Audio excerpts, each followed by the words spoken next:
The auction on station core smelled like burnt insulation and old grease. Del Rourke had spent enough years in repair bays to find that smell normal, almost comfortable. He was there for parts. Ion couplers off a wrecked hauler in Lot 7.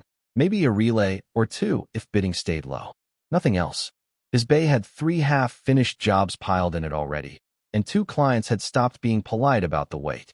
The floor was a wide, low-ceilinged room in the station's lower ring where gravity ran slightly weak, and the lighting was that particular yellow that made everything look a little sick. Rovo ran it, same as he had for 12 years. Rovo was Tez Sherry, short, green-scaled, eyes that tracked independent of each other. Talking to him always felt like being watched from 2 corners at once. He had a talent for making trash sound worth chasing and worth chasing sound like trash, depending on which way his margin cut. Del got his couplers in the 3rd lot for 6 credits and turned to leave. Then Rovo dragged in Lot 19. It was ugly. 15 meters of welded garbage, mismatched hull plates, scrap panels, what looked like the gutted remains of 2 or 3 dead ships mashed into one shapeless heap. It sat on a cargo sled and looked like something someone had abandoned halfway through a bad idea. Lot 19. Rovo's flat, fast voice, the one he used when he didn't expect a bid. Salvage bulk. Mixed alloy. No drive core. No registry. Sold as found. Nobody moved. Del looked at it. He wasn't sure why. He'd seen worse junk. But the shape underneath all that welded mess was off. The lines too clean for scrap. Whatever was under there had not started its life as garbage. Half a credit, Del said. Rovo looked at him with both eyes at once, which was unusual.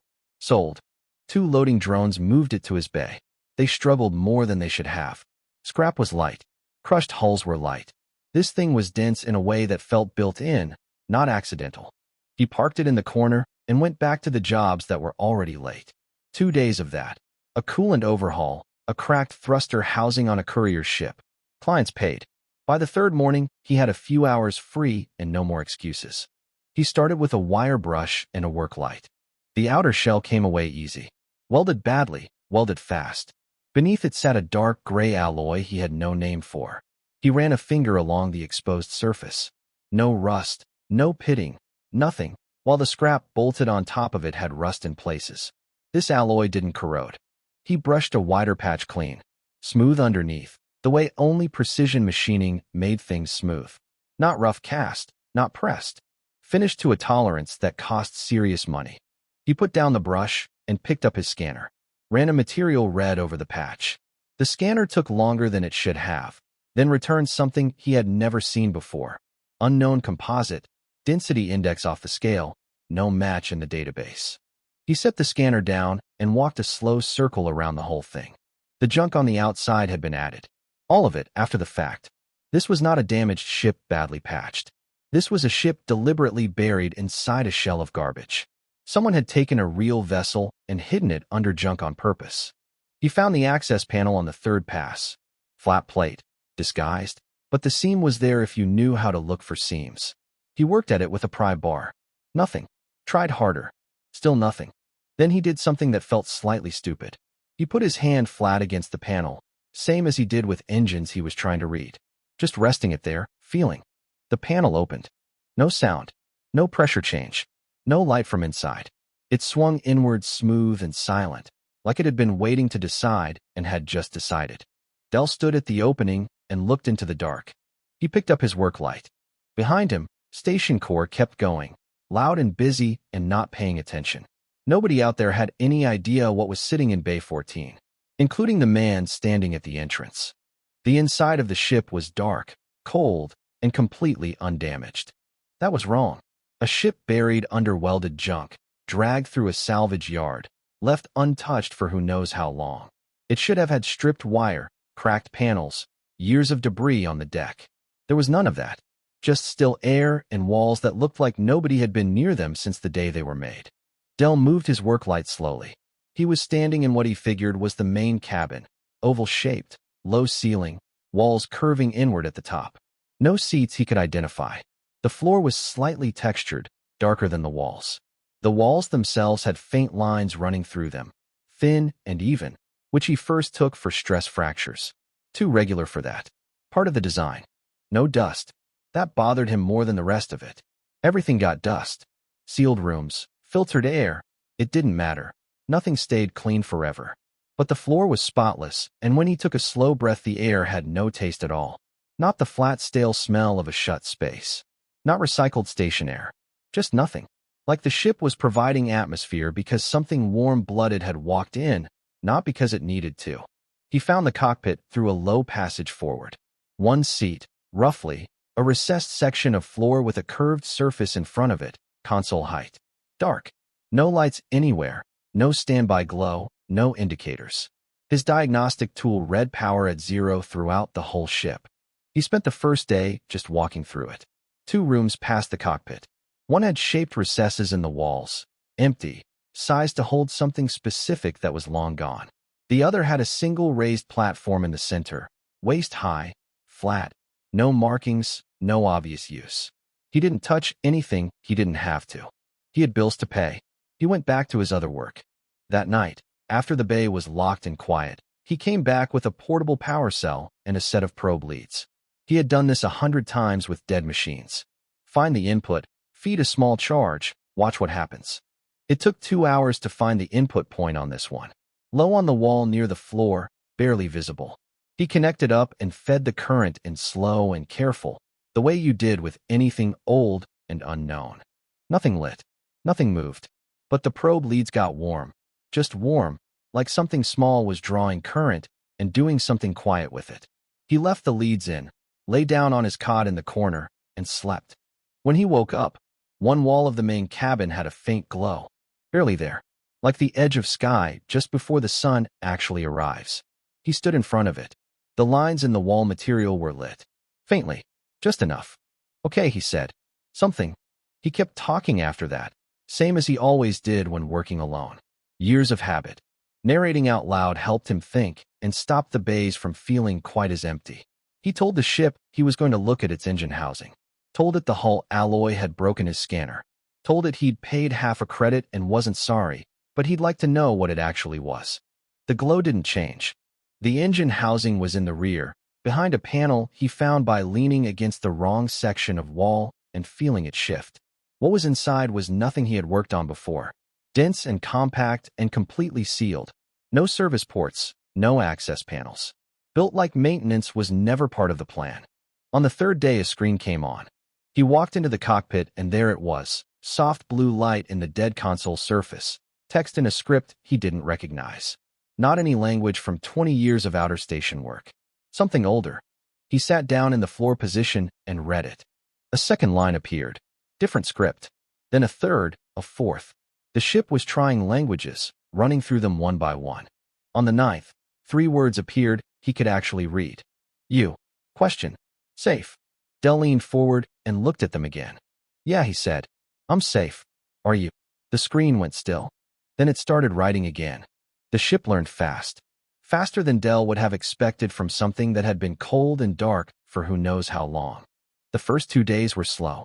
The screen would show a word, Del would nod or shake his head, and the ship would try the next one. Clumsy work. It was pulling language from comm traffic absorbed while sitting in the salvage bay, docking announcements, cargo logs, station chatter, and stitching something usable out of it. By the end of the 5th day, it could write sentences he understood. The first clear one, you did not report this ship. I don't report things until I know what they are, Del said. The second message took longer. Others would have reported. Or sold the information. Why did you not? He thought about it. Because it's my ship. I paid for it. A pause. Then, yes, you did. He had the feeling that answer had landed differently than the ship expected. After that it talked more, but not all at once. It fed information the way you test weight on old flooring, one piece, weight, then another. Del didn't push. He had worked with complicated machines his whole life. The rule was always the same. Let it tell you what it wants to tell you, in the order it picks. The ship was old. Not worn out old. Old in a way that made Del actually sit down when the numbers came through. It had been running, moving, hiding, operating, for over 400 years. Not sitting in salvage that long. Moving. It wasn't a warship or a hauler. The closest word it could find in his language was witness. Built to observe, record, and keep what it recorded safe. The civilization that built it was gone. Not from war, not from disaster. They had been absorbed, taken apart over roughly 80 years until nothing remained of them as a separate people. Names scrubbed from official records. History gone from public archives. The technology they had developed, incorporated into someone else's fleet with the origin stripped out. The group that had done this, the Velhari Compact. Del knew the name. Everyone on the outer stations knew it. One of the largest political bodies in the known galaxy. Old as anything. Their ships were rare in outer space, but impossible to ignore when one showed up. He asked how you absorbed a whole civilization without anyone noticing. The Compact was good at deciding what survived, the ship said. Archives got replaced. Older species didn't always dig into the past. Younger ones, like humans, arrived after the fact and had no reason to think the records they found had holes in them. Del sat with that for a while. He asked why the ship had spent so long in salvage. It had been waiting for the right situation, a station far enough from Compact territory, a buyer who wouldn't hand it straight to someone official. It had made itself look worthless and moved through many lots over many years. He asked why a human specifically. The answer came in pieces. Humans are not in the Compact's sensor registry. Their detection systems scan for known species signatures. Humans were not cataloged when those systems were built. A human carrying a Compact asset does not register. Del sat with that one longer. You used me as a blind spot, he said. I chose someone invisible. It was not meant as an insult. I'm not insulted. He leaned back against the console. I want to know what's in the archive. Everything the Compact erased, the ship said. Names. Records. Technology lineage. Proof of where their current fleet systems actually came from. Del thought about the size of the Velhari Compact. The number of ships they ran. How much of their power sat on technology that, if this was true, was never theirs. And you want to do something with it, he said. I have been waiting to do something with it for 400 years. Del looked around the cockpit. Small space. Curved walls with the faint lines in them. A console that had been dead when he first crouched in front of it, now running text like it had never stopped. He said, What do you need from me? The screen filled with more text than it had shown at one time since they started talking. He settled back, pulled his knees up, and read. Rovo had been gone 4 days before Del noticed. He only noticed because Rovo owed him 12 credits from a bet 3 months back. When he went to the auction floor and asked around, one of the loader crews said Rovo had cleared out fast, packed up in under an hour, bought passage on the first ship heading rimward. No word to anyone. Del went back to his bay and told the ship. He sold the information, it said. To who? I don't know yet. But someone will come. That evening Del did something he hadn't done in years.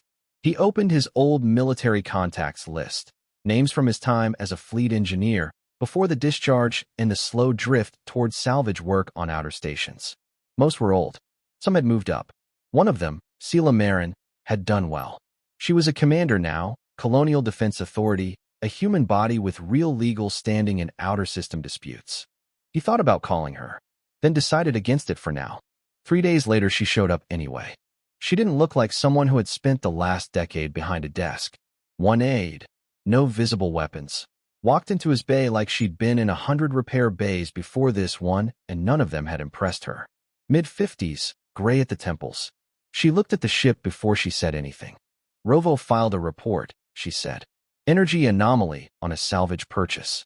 The scanner signature matched a classification I don't see very often. What classification? Pre-compact. Del said nothing. She looked at him the way people looked when they were measuring how much you already knew. I'm not here to take it, she said. I don't have that authority. What you have is registered salvage under Outer Station Commercial Code. I can't touch it without cause. I'm here so you understand what you're holding. I have a pretty good idea. Does it communicate? Yes. Then better than a pretty good idea. She turned back to the ship. The Velhari Compact has cultural property laws across all treaty territories. If they learn about this, they file a claim.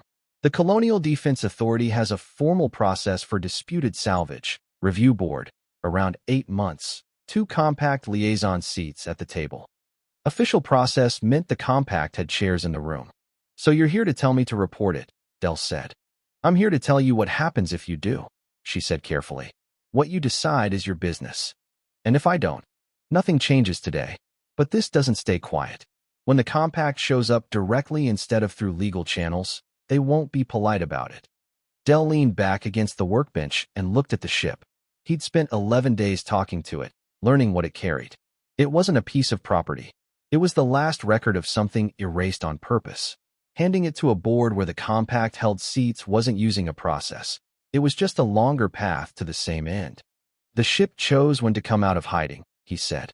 It chose what kind of buyer to let find it. You're asking me to take that away and hand it to the people it spent 4 centuries hiding from. I'm asking you to think about what happens if you don't. I am thinking about it. Marin was quiet a moment. Then, what does it want? Del almost smiled. Most people would have asked what was in it, or what it was worth. She asked what it wanted. To finish the job it was built for, Del said. She looked at the ship a long time. I can't protect you from what's coming, she said. Didn't ask you to. She told him she'd be on station another 48 hours if he changed his mind. Then she left. The bay door shut. The ventilation came back in and filled the quiet. Del turned to the ship. She's right. They're already on the way. Yes, the screen said. Less than 30 hours. He picked up a wrench, not because anything needed fixing, just because it helped him think. He stood there with it. Ancient ship. For centuries of buried history. The most powerful political body in the sector, less than 30 hours out. He set the wrench down and asked the ship what it needed. The ship told him. Simpler than he expected. The 2 Velhari warships came in without announcing themselves. That was its own kind of announcement. Station Core's traffic control had about 4 minutes before the ships dropped from transit and settled off the main docking arm. They were big, not the biggest Del had ever seen, but big in a deliberate way, the kind of big that existed to make everything nearby feel smaller. Dark hulls, sharp geometry, running lights a shade too red to be practical. Station command folded in under 2 minutes. Del heard it on the bay comm. The dockmaster's voice going from routine to careful to something close to afraid, while a Velhari official talked over the command channel. Whatever was in that broadcast had done exactly what it was built to do. Del locked his bay door. A lock wouldn't stop anyone serious. It bought time, and time was what the ship still needed. How long? Del asked. 11 minutes, the screen said. Enough. Has to be. He had spent the last 28 hours on the one job the ship had asked for. Not repairs.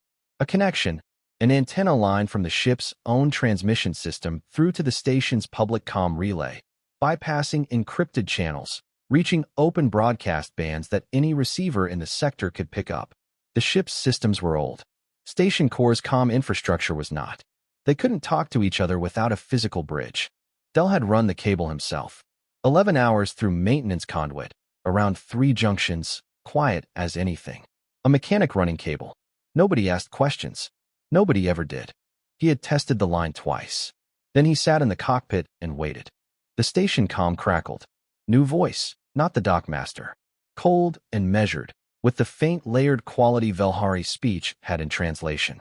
This is Admiral Gunn OSS of the Velhari Compact, addressing Station Core Command and the occupant of Bay 14. You are in possession of a compact cultural asset designated as stolen property under the Compact Recovery Statutes. You will surrender this asset immediately.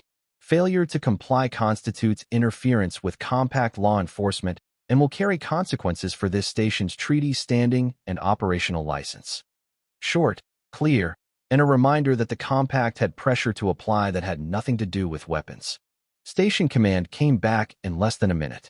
They were sorry. Bay 14 was accessible. They provide escorts. Del heard the footsteps in the outer corridor 8 minutes later. Steady. Unhurried. The pace of soldiers who already knew how the day ended. He was still in the cockpit. Now, he said quietly. For 6 hours the ship had been drawing power. Not enough to show on any of the bay's monitors. Just a slow, patient pull feeding into systems that hadn't run fully in a very long time. Del had felt it more through the floor than seen it. A low vibration, like something large coming up from a cold stop. The ship broadcast. No sound, no flash, nothing visible on the hull surface. It opened the archive and pushed everything out, every available frequency, through the antenna line, onto the open bands, formatted for reach. Every receiver in range. Every ship in transit that would catch the signal. Station Core's own relay infrastructure carrying it further than the ship could manage on its own. Names, records, construction histories, technology lineage, patent chains going back 400 years. Proof that a large portion of the Velhari Compact's current fleet ran on technology taken from the people they erased. Proof the erasure was deliberate, documented internally, approved at the top levels of what was then a younger compact. 40 seconds. The bay door came open at second 31. Compact override, forced from outside. For soldiers in dark armor came through first, weapons ready.